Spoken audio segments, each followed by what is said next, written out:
Hello, hello, everybody. Hello, welcome to Lions Live, created by Vodafone. I'm David Flatman, and it is here, 4 years in the making, the day that lots of us, or maybe even most of us, or maybe even all of us, thought might not actually happen, for obvious reasons, is here. The British and Irish Lions are taking on the world champions, the Springboks, tomorrow. It's on, it's full metal jacket, it's happening real time. We've got some pretty cool guests here to give you all sorts of insight and all sorts of juicy stuff to chew on and listen to. Ahead of the first test, I'm joined by Emily Scarratt, England vice-captain. There's a whole list here, Skaz. Six Nations back-to-back winner, former World Player of the Year and also an Olympian. I'm joined by Paul O'Connell, 3 times Lions tourist, former Lions captain, that's right, isn't it?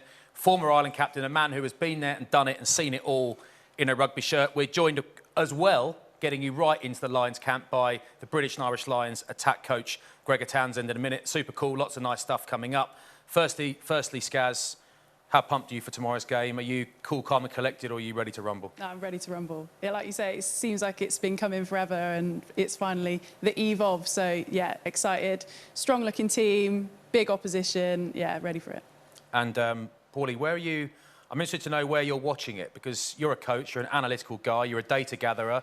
Are you watching it in a pub after a couple of jars, or are you watching it in a windowless basement with the sound up? Yeah, kind of a windowless basement with the sound up, but I'll be watching it with my son, who's 11, who wants to watch everything live. So I like to rewind things. Yeah. Everything that happens, I like to rewind it and see what exactly happened or why it happened. But he wants to watch everything live, so we end up having massive arguments. Same, anything we watch, golf, anything like that, he wants to be live.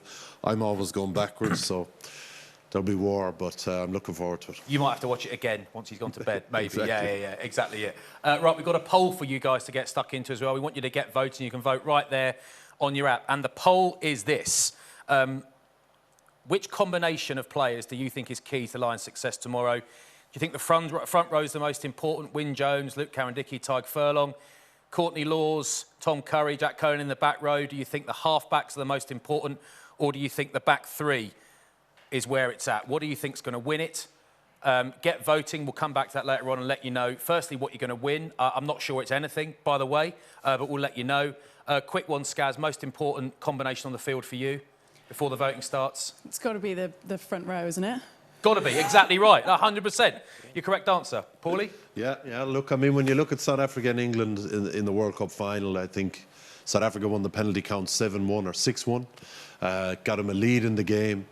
And once South Africa have a lead, they're actually really hard to beat. They're hard to beat anyway, but once they have a lead, they play that kicking game. They keep you at arm's length. They force you to play. And like England, then they catch you on the hop. They make you make a mistake, and then they're really quick in transition. They give it to Colby or Lukanyam or Mapimpi, and they're very hard to beat. So if the Lions can get parity or better at scrum, I think we're actually after biasing the answer now. Yeah, that's it, yeah. Actually, yeah, we should never have done this bit. We should never have told you what these guys think. They're both wrong. It's definitely the back three. Everyone knows that. Except the centres aren't even included in exactly. the... Who cares? There you go, Who cares about it? Who cares? Glory. It's just glory. Let's say you want insight. You want to get inside the camp. We're going to take you right there. We've got on the line from Cape Town, South Africa, right now, the British and Irish Lions attack coach, Gregor Townsend. Gregor, do you read me? Good evening. How are you doing? Good. How are you? Well, I gather you've just come from somewhere pretty emotional. How are you feeling? Yeah, we're literally 5 minutes after the jersey presentation, so it's always an emotional time seeing the players get the test jerseys the night before a game.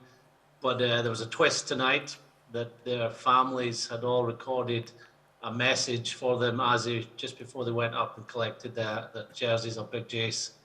So to hear their kids, their wives, partners, their parents telling them they love them and they can't wait to see them play tomorrow was emotional, not just for them. I think it was more emotional for us, management, than it was for the players.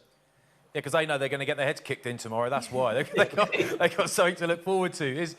You remember getting presented with your first British and Irish Lions jersey, an incredibly special moment. As you'll know these players inside out, and you'll know what it takes. As you look at these guys, do you feel like they're ready to rip in? They're apprehensive on a Friday night? Are they?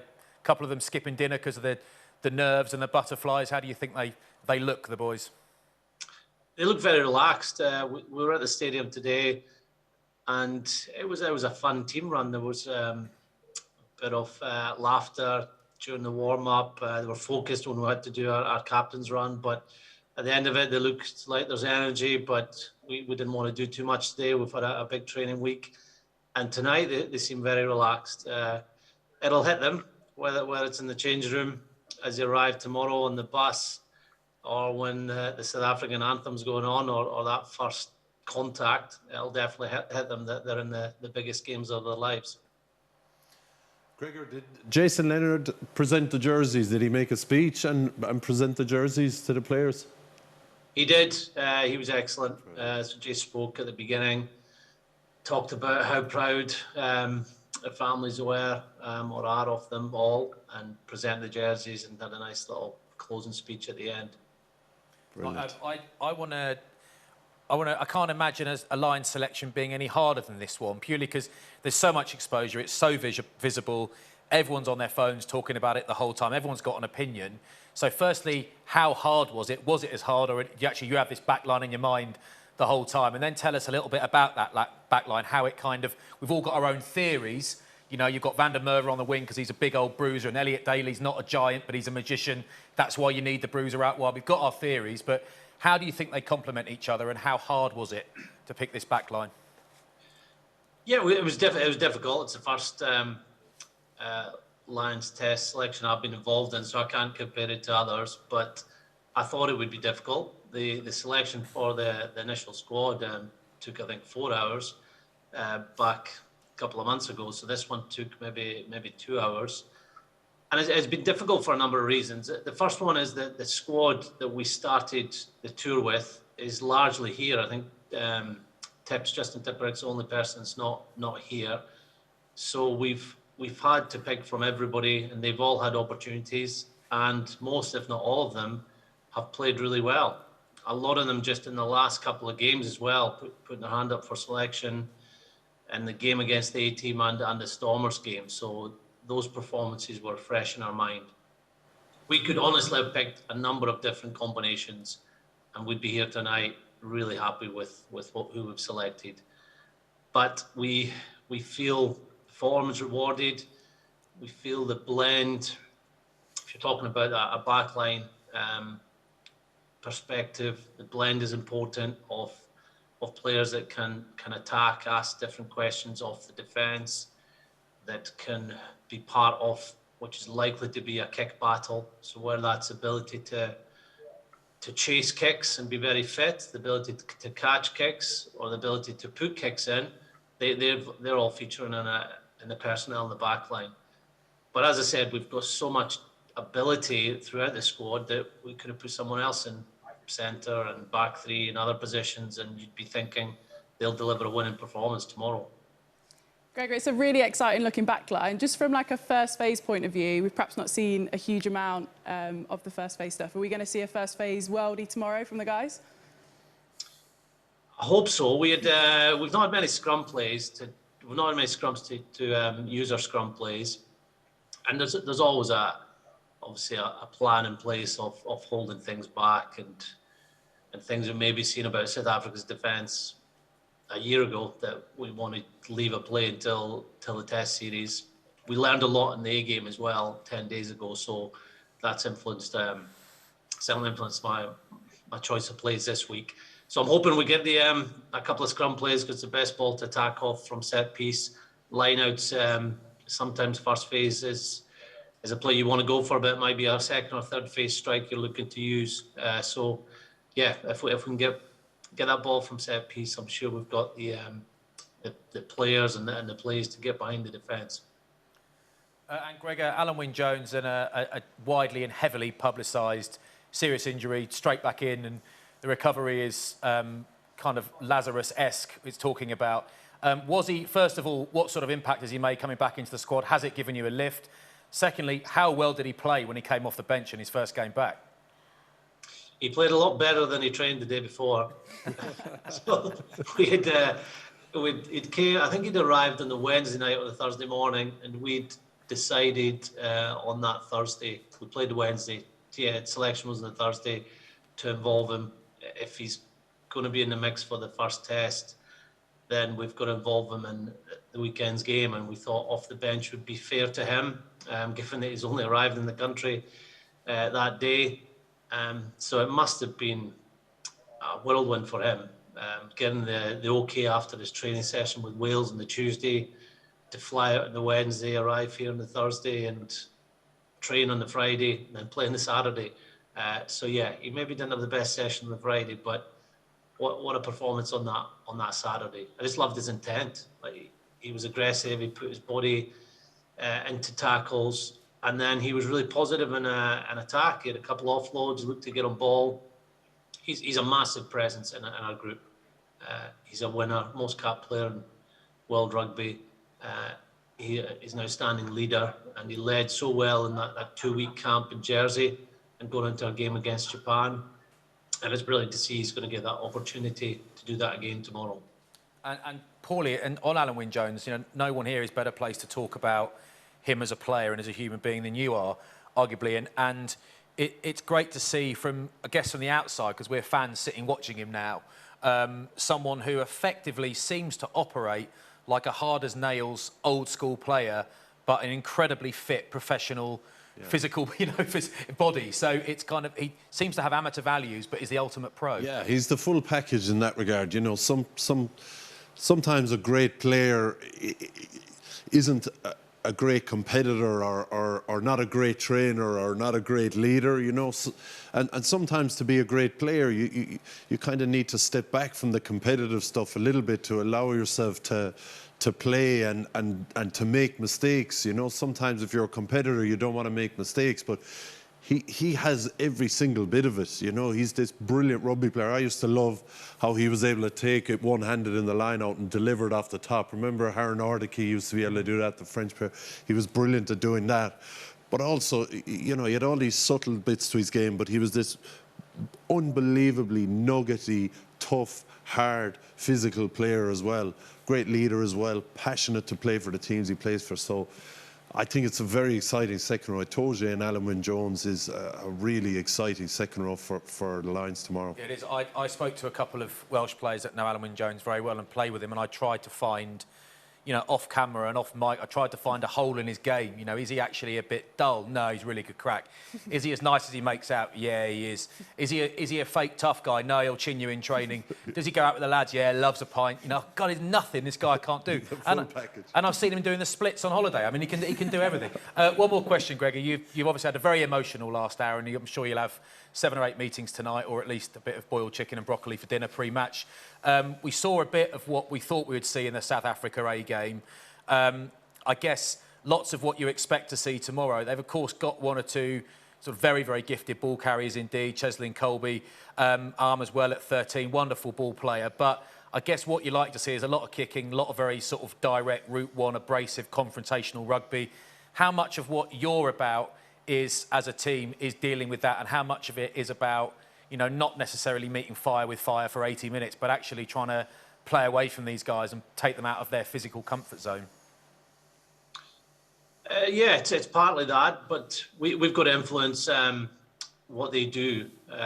If they're going to kick a lot, we've got to make sure that their kicks are poor ones, that they're constantly under pressure, that the catch is very good from our side, so they have to be switched on in defence. If we allow them to do the things they want to do, which is go from set piece to set piece, from kick to kick pressure, and win penalties on the back of that, then they're going to dominate the game. So we've got to change that narrative. We've got to match them up front, set piece wise, maul and scrum, and we're going to make use of all the opportunities we get. We got a few opportunities against the A team. I'm sure they'll be better than they were that day. And we didn't take all of them. Like, we had a lot of occasions where we were behind the defence, close to the try line. And another day, we'd like to think we would have scored points in those situations. But I'd imagine tomorrow we're not going to have as many opportunities. So we've got to take the ones we do great. Yeah, Gregor, well, if you can survive the first half, you'll be all right, because their bench is rubbish, especially in the forwards, kind of, in a sense, in that it's not. Look, we wish you all the very best. We're all completely behind you. We can't wait. I'm sure you're every bit as excited as everyone else is. There's a bit more at stake for you guys, because it's your job out there, but it's a job I'm sure you're all very, very proud to have. And We all can't wait to watch you. Thanks so much for joining us. Have a great evening and the very, very best of luck tomorrow. Thank you, Gregor. Good luck. Thank you. Cheers, mate. Well done. Yeah, big job on for them. Right, guys, that was wonderful from Gregor. Really enjoyed that. We're going to have a quick look at the poll we asked you to vote on earlier. There are some votes steaming in. Remember, the question was, which combination of players is key to the Lions' success? They have not listened to us. They have not listened to us so far. I mean, what do we know? Wow. What do we know? We've only got a Lions captain and England vice-captain here, for goodness sake. So far, it's the back row, Laws, Curry and Conan with 36%. They're the guys you think are key to Lions' success tomorrow. Interesting. Yeah. I mean, we obviously didn't sway any opinion at all. These people don't respect us. Yeah, well, they did give away a few penalties and turnovers at the ruck, the Lions in the A game. And that's what South Africa feed off, isn't it? Yep. Penalties. And if the source isn't scrum, the source can be the ruck as well. So the crowd have a point. They have a really good point, and it was The quite mob interesting have a watching point. that first half in that A game. We're going to move on from this in a sec, but that first half in that A game, it seemed like everything was moving forward. So every time the South African guys arrived at a ruck, they were kind of moving forward, whereas the Lions guys were actually having to get back around and generate momentum. So when you talk earlier about the front row and the front five and the importance of the scrum and the set piece, geez, it's important because you've got these big units steaming into rucks on the front foot. You want Peter Steph du Toit having to run back around, right, to generate some pace through the gate. That's what you really want. So fascinating battles everywhere. Right, we're going to have a look at the 23 as is. We're going to flash up the squad. Warren Gatland's 23. Skaz, first of all, do you do what I think most rugby players probably do when you see the team announced? Do you go straight to your position first and see who's there? Yeah, definitely, absolutely. What do you reckon? Elliot Daly goes all right, doesn't he? Yeah, he goes really well. I think it's the position that I prefer seeing him in. Obviously, we don't see it a lot there at England. He's more predominantly in the back three somewhere, but I like him at 13. He's got a fantastic outside break on him, defends really well, he's very fast. And I think for the Lions, having the ability to use that left foot of his, whether it be at goal from 60 metres out or whatever he can kick, or actually just opening up the other side of the field is really, really important. But as we saw against the A team, you've got to make sure that you do that well. Probably not stick it down the throat of Cheslin Colby with 40 metres of space in front of him to go and gobble up. But yeah, I think it's a smart selection. When you're playing at 13 and there's that almost like that sort of lovely raking channel to kick into, is there anyone communicating to you if you're playing against a freak? And I say freak as a compliment at Cheslin Colby because everyone kind of knows what's coming, but no one can kind of stop it, So that kind of qualifies him as a freak in a positive sense in my mind. Do you have anyone saying, no, he's there, sort of don't kick it to Cheslin Colby? Do you have anyone do it, or is it actually just up to you? And if you kick it and he's not there and suddenly he appears, you're thinking this is going to be on the replays for years if he scores from this? There'll definitely be some chat around it, and it might be a call that you make and then all of a sudden from the wing you just hear cancel because they don't fancy that. But that's all like rugby's continual moving parts, isn't it? Things change. He might start flat in the line, he might then disappear. So you've got to keep scanning that picture. But definitely, for me, it's got to be in the air to contest on him or severe pressure. You don't want to be kicking loose to him to let him I do remember playing a game against Jason Robinson, and Butch James, a South African fly half, was our fly half, and he kicked the ball and Jason Robinson caught it and didn't score but made a break, offload. I think Charlie Hodgson ended up scoring, right? And on the Monday morning, so why'd you kick it to Jason Robinson? He says, no, look, when I kick it, he's not there. And then he appears. He's a magician. He wasn't there when I kicked it. I was like, that's a really good point. He wasn't there. It's just that quick he got there. Paulie, do you see the team? I know you're a coach, so you sort of take a holistic view to selection. But do you see the team and go straight to the second row to see who's playing? I probably do, yeah, probably do. It's an amazing second row, really. Maro Touré and Alan Wynne-Jones. I mean, I remember on the Lions tour in 2009, I was very fit. Fitness was my big thing, So if we were finished something here and we'd be down in the scrummaging machine down there, I always wanted to be the first down there. That was my thing. I was bit of a nose, but in a good way. I was turning training into a fitness session, but I noticed after about a session or two, Alan Wynne-Jones was trying to beat me everywhere, and we ended up. That's the way we ended up training, was racing to all these different. It ended up being a bit of fun, but he's just this amazing rugby player. Okay, obviously. Fantastic tackler, ball carrier. We saw him in the clip there, passing, offloading. Amazing rugby player, but then this vicious competitor as well. And Itoje is the exact same. And I think the energy those two guys are going to bring to the Lions team is incredible. That is an amazing second row pairing to have. It's just a shame. Alan Wynne has a few more games under his belt for his match fitness, but I think with his experience, I see it with Johnny Sexton all the time in Ireland. He can come back from being out for 3 months and he can be man of the match because he's very experienced. And I think Alan Wynne will be the same. And they've 2 good second rows, stroke back rows on the bench as well to cover them. So the second row pair is very exciting. I mean, even there you hear Gregor talking about the set piece battle, so the scrum is important. You've 2 brilliant second row scrummagers there, Maro Itoje and Alan Wynne-Jones, but 2 brilliant maul stoppers as well. I mean, Itoje is almost impossible to maul against. Alan Wynne-Jones is very close to him in terms of maul stopping. Relentless, yeah. Always, if there's a tiny little gap or a tiny little seam, they'll get through it. So I think it's a really good selection for the Lions playing against the South African team. Two second rows like that. Because they've got their work cut out, haven't they? The British and Irish Lions locks look great, but then you look at the South African bench and you've got Lou Diago, who's had a few injuries himself in the shoulders. But you imagine, on top form, he's not far off a World 15 player, and he's on the bench. Eben Etzebeth, who for a while I kind of wondered, is this guy brilliant or is he just a big brute? And now he's really putting it around. Really, he really makes his weight felt and smashing people on the field. First hit on Liam Williams last week was brutal, legal, I think. Not that it was replayed by the South African directors, but it legal-ish. And Franco Mostert, who really interests me because you're used to these guys being giants, and they are giants, but Franco Mostert is not a giant. I mean, he's a tall man with a good old beaten-up face, looks like he's made a few tackles in his life, but he actually doesn't weigh a huge amount.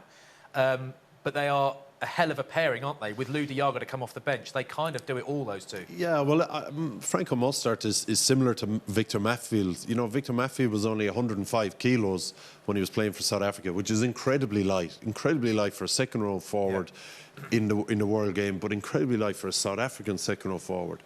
And Mostert is there as a line-out forward. The set piece is massive for them, so being able to put line-out pressure on the opposition and being able to win their own ball and maul off it. They want to get penalties, they want to kick to the corner, they want to maul and get another penalty and then kick it over the bar. That is their strategy, and Mostert is a big part of that line-out winning strategy. Get him up nicely. And Scaz, how about that back 3? No one was ever going to agree on all of it. Josh Adams has scored 47 tries in 5 games or something like that.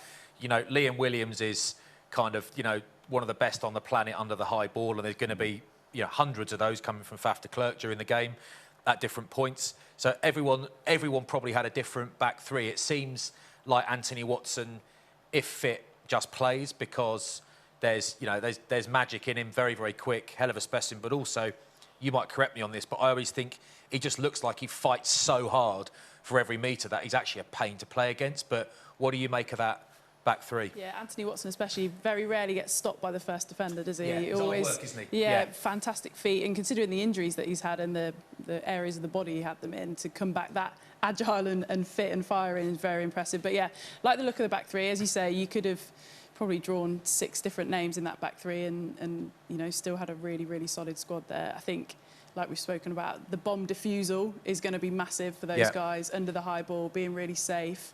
But the bit I'm excited about seeing, and hopefully we do see it, is their attacking ability. We spoke about Cheslin Colby, but Stuart Hogg, how many defenders does he go and beat? Van der Merwe just running over people. The balance of that back 3 is really nice, and I hope that we're able to see all of their fantastic qualities come out. Yeah, going to be exciting, isn't it? Now, 8,000 miles away from where the Lions and the Box are locking horns tomorrow. I don't know that it's 8,000 miles away. It says 8,000 miles on here. Somebody could have written that. It might not be true. So if I'm wrong, don't at me, OK? Because I'm just reading. If it's here, I'll read it, whatever it says. Is 8,000 miles away is Leicester. Not that you asked, but it is approximately 8,000 miles on the dot away from Cape Town is Leicester. And I was in Leicester last week. I went to catch up with Matt Hampson and a couple of other likely lads you might recognise. Had a really good time up at the Get Busy Living Centre, part of the Matt Hampson Foundation. They're being supported by the Lions Trust, and they're helping him take the foundation to the next level. And we had a wicked time. And by the way, really, really nice coffee there, if you ever want to pop in. Really, really good coffee, genuinely good. But that wasn't the main attraction. Obviously, it was Hambo.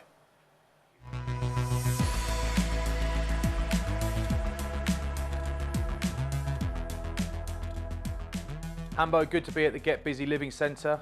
Firstly, why'd you call it that? It's sort of become a mantra, really, as a foundation. I think it sort of resonates with a lot of our beneficiaries and their families, and resonates with a lot of people now as well.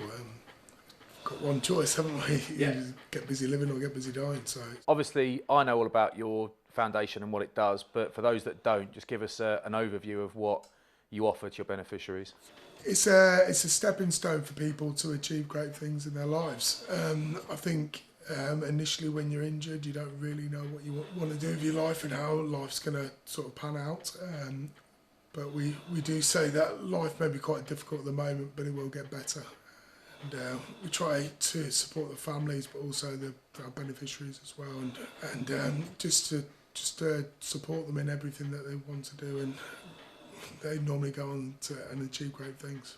I guess during the COVID period and lockdown period, actually a lot of people that come here would be classed as vulnerable, and the place had to largely shut down. So is there a social element that we haven't seen today that is kind of missing at the moment? Yeah, absolutely. It's not quite. We're not running on sort of full cylinders yet. It's difficult because we've seen it in the past. We've seen how it helps our beneficiaries so much to have that peer support and that mentoring. We haven't quite got that at the moment, but it'll come back. And it's a very, very special place when it is up and running. Have you found that sort of reconnecting people and getting people away from feeling isolated and reconnected in a social environment helps them as much as the physical stuff does? Absolutely, even more so. I think they work hand in hand, but I think for me personally, the sort of mental aspect of this injury is the most difficult to get over and to live with and be at peace with. And I think we try to create that community, and we mentor people and say that life will get better. It feels like a really big place on an amazing plot that actually you could double in size and still fill. Is that part of the plans for the future? Yeah, it's definitely our future plans. We've got so many beneficiaries who can benefit from this place, and we've got more and more people knocking at the door and wanting our help. So we will be hopefully expanding and making this place even bigger and even more successful than what it already is. How much support did the rugby community give you, and how vital has that been? When I had my accident, the support I received from the rugby community was amazing, absolutely phenomenal, and I just count myself so lucky to be playing such an amazing sport, and what a great family that we have in our rugby family. And you've got another familiar face that spends a lot of time up here is Tom Croft, former Leicester Tigers, England international, British and Irish Lion. Obviously he's tall and very handsome and quite posh, but otherwise what else does he add to the place? Is he useful to have around? He's a great guy. He just gets what the foundation's all about, and he interacts with our beneficiaries really well, and he's a great friend of mine, and always been a good supporter of mine. I've known him since we were kids, so we played rugby together growing up, and he's a very special player, and he's a special guy. Nicely set back, that's lovely from Bo Croft.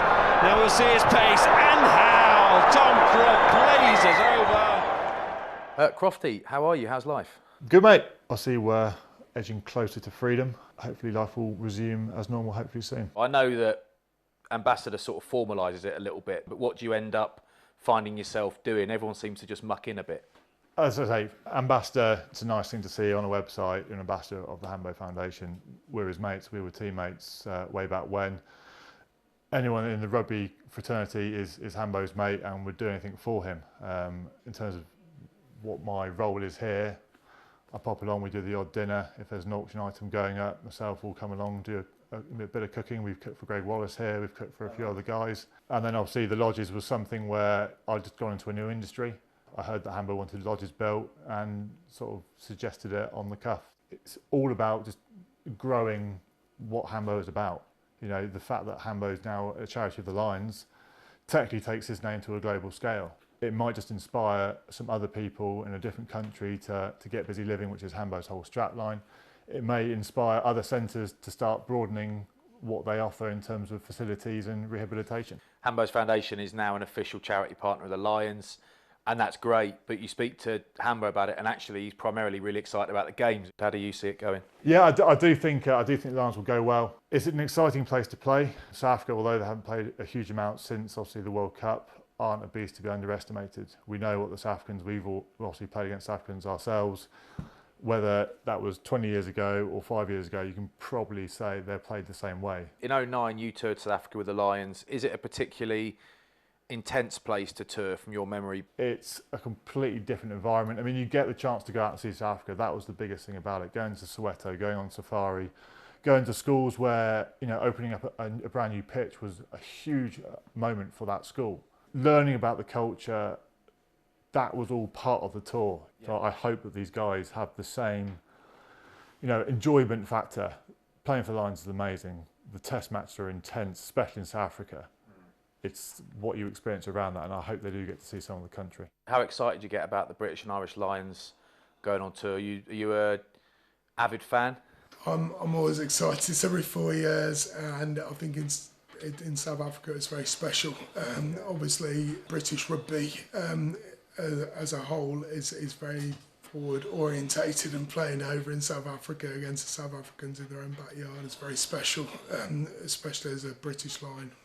Do you reckon the Lions will win the series? I do. I think it will go. I think Lions will win the first test just because South Africans haven't really had that much game time together, and I think we'll build a momentum, and then I think South Africa will come back in the second test, and then hopefully, fingers crossed, we'll win the third one. Hambo, thanks, mate. Been great talking to you. At some point, we'll see each other again, and we're going to try and put some events together and raise a load of money so you can make this amazing place just as amazing but twice as big. I'm looking forward to you doing that marathon for us. Yeah, I'm busy that week. I don't know what week it is, but I'm real busy. Yeah. Cheers, Hambo. Cheers, mate.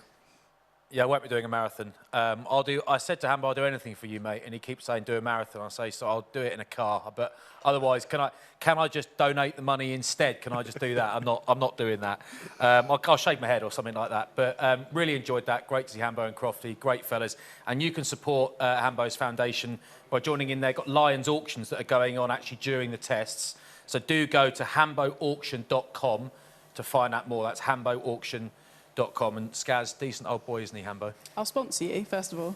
What for the yeah, thank you. For your marathon. Yeah, 10 quid a hair. It's going to cost you about 15 quid, I think, yeah. Phenomenal. I think to go through, obviously, what he's been through, his mindset, his positivity, his outlook, just him alone is phenomenal, let alone then what he's done, what he's created, what he's, you know, given to so many people who have been through similar situations to him.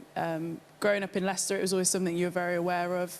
Been lucky enough to go to a couple of his dinners and whatnot, and just the whole thing is, yeah, fantastic. So definitely get behind it if you can. Yep, class bloke. And Paulie, you've read his book. Do you enjoy it? His autobiography, Engage, it's written by an Irish journalist called Paul Kimmage, and it's an incredible read. Incredible read. I reached out to him after I read it. And we've shared a few text messages. I haven't met him. I promised him I'll do something for him as well, and I need to fulfil that promise pretty soon, because the work he's doing is incredible. I mean, it really is. He's an inspiration for a lot of people. Marathon? No, let's not commit. I'm with you on the marathon. I'm losing too much weight as it is. I'm going to be skinnier. Sorry, look, I'll shave my head, you shave your back, whatever it takes. We'll do something like that. Right, let's have a look at how the poll ended up, shall we? You did it on the app, powered by Vodafone. Where is it? There you go. Which combination is key to Lions' success? It ended up going there. Ended up going with the back row. So, Skaz, on the one hand, you can see where they're going. On the other hand, massively disrespectful of our opinions. But they are our viewers. They are our voters. They are right. What do you make of that? It is a key battle, right? It is a key battle. To be honest, when I saw this question, I was like, that's a brilliant question to ask, because I think all of them are. I think for me, it's a little bit sequential almost. You've got to get the front row battle right in terms of parity at scrum, in terms of, like Paul said earlier, not, you know, conceding penalty after penalty after penalty in order to then get a foothold in the game to let that back row unit go and do their thing as well. So, look, I think whatever the viewers pick is obviously right, but I think, yeah, all of them are huge battles tomorrow. Quite interesting at number 8 tomorrow. I mean, not for the South Africans not having Jasper Wiese, but having Quagga Smith. You think that's quite, because he's not a big banger, is he? Yeah, it just shows that they I think they're going to give the ball to the Lions, and then they're going to try and get penalties off them at the ruck, or try and turn them over at the ruck. And while the Lions' defence is unstructured, try and score in one phase. That's what they did against England in the World Cup final. You know, those 2 tries, there was no big, beautiful build-up of phases. It was one-phase tries, one off a loose kick, one off a turnover from defensive pressure. So I think that's what Quagga Smith is picked for. It's to create havoc at the ruck. And funnily enough, like Damien Delandy, like you think of the line centres down through the years, or you think of Emily, you never think that counter-rucking is their best skill. Damien Delandy, the centre for South Africa, is an unbelievable counter-rucker, you know, and it's a big part of their psyche, and it's a big part of their game. That's why, and he loves it. He's a huge guy. He loves it, and they believe in those, you know, those mundane work ethic skills. They believe in them, and they get a lot of value out of them. Won the World Cup, right? Yeah, they know what they're doing. It's going to be a hell of a game. Thanks you guys for your input. Thank you to all of you, wherever you are, watching Lions Live, created by Vodafone, of course. That's roughly it. A couple of little bits for you. While you're in the app, you can vote on your player of the series. You can get voting on that. As soon as the first game's finished tomorrow, the first test is finished, you can start voting on that. You can create like a series of like avatars. So you can turn yourself into a British and Irish Lion for the day if you want to.